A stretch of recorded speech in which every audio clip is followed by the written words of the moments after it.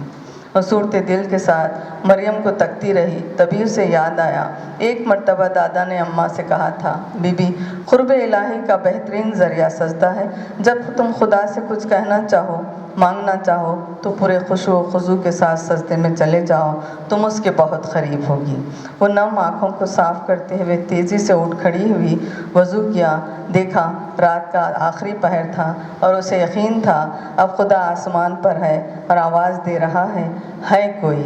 وہ فوراً سجدہ زیر ہو کر سسک پڑی، اے خدا، اے خدا۔ شکریہ۔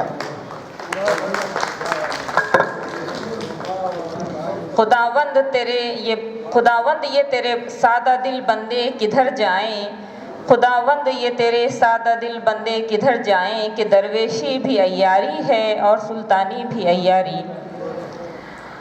ڈاکٹر کوثر پروین صاحبہ، آپ نے اپنے افسانے سے ہمارے دلوں کو چھوا اور سجدے کی لذت محسوس کرنے کی اور اس کی اہمیت کو محسوس کرنے کا جذبے کو بھی ہمیں اس افسانہ کے ذریعے ہمیں فراہم کیا، اور یہ افسانہ ہمیں بہت دنوں تک ایک یادگار کے طور پہ ہمیں یاد رہے گا۔ صدر نشست محترم شمیم طارق، معروف اردو صحافی، ممبئی سے ملتمس ہوں کہ وہ اپنے صدارتی کلمات سے اس محفل کو حکمت و دانش کی روشنی سے منور فرمائیں۔ ڈائز پر تشریف فرما تمام مقالہ نگار حضرات اور معزز سامعین، اس سیشن میں یا اس نشست میں 4 مقالے پڑھے گئے، جن میں سے 3 کا تعلق تصوف سے تھا۔ غضنفر اقبال صاحب نے اردو افسانے میں ایک مجموعی جائزہ لیا، محمود شاہد صاحب نے میرے افسانے میں تصوف کہہ کے اپنی بات کی، اور ڈاکٹر کوثر پروین صاحبہ نے ایک مکمل افسانہ سنایا جس کا عنوان تھا قرب الہی۔ اس سلسلے میں ایک وضاحت کرنا میں ضروری سمجھتا ہوں۔ جو ان کا پورا تھیم تھا افسانے کا، اس سے یہی تاثر ابھرتا تھا کہ صوفیہ میں ایسے لوگ ہیں جن کی نگاہ دوسروں کے جیب پر ہوتی ہے۔ ایسے لوگ ہیں، ہم اس سے انکار نہیں کرتے۔ لیکن ابھی میں ایک کتاب پڑھ رہا تھا خواجہ حسن نظامی کی، ان پر کتاب ہے کسی اور کی، تو معلوم یہ ہوا کہ انہوں نے پریس لگایا، وہ کتابیں فروخت کرتے تھے اور اس جگہ جا کے بیٹھتے تھے جہاں جوتوں کی نگرانی کا کچھ پیسہ مل جاتا ہے۔ یہ بات ہے، تاکہ کچھ کر کے کچھ لینے سے جو فائدے ہیں اس سے وہ محروم نہ رہ جائیں۔ اور پورے جتنے صوفیہ کے واقعات آپ پڑھتے چلے جائیے گا، آپ کو نہیں ملے گا کہ ان کی نگاہ دوسروں کی جیب پر تھی یا وہ لالچ یا طمع کے مارے ہوئے تھے۔ کہیں کہیں ایسے واقعات ہیں کہ صاحب وہ جمع کر کے انہوں نے رکھا تھا۔ کسی کا واقعہ لکھا ہے صاحب سنابل نے کہ بھائی ان کے پاس 1 لاکھ درہم تھے، تو مرنے کے وقت جب لوگوں سے کہا کہ اس کو خیرات کر دینا، تو لوگوں نے پوچھا کہ بھائی صوفیہ تو تعلیم دیتے تھے کہ پیسہ رکھا ہی نہیں جائے، تو اتنے روپے جمع ہوئے کہتے۔ کہنے لگے صاحب جب کبھی شیطان مجھے بہکاتا تھا کہ کل کیا ہوگا، تو میں اس کو دکھاتا تھا کہ دیکھو کل کا انتظام میں نے کر رکھا ہے۔ تو اس کی بھی پیچھے بھی ایک مصلحت تھی، اور ایسے واقعات بزرگوں نے لکھے۔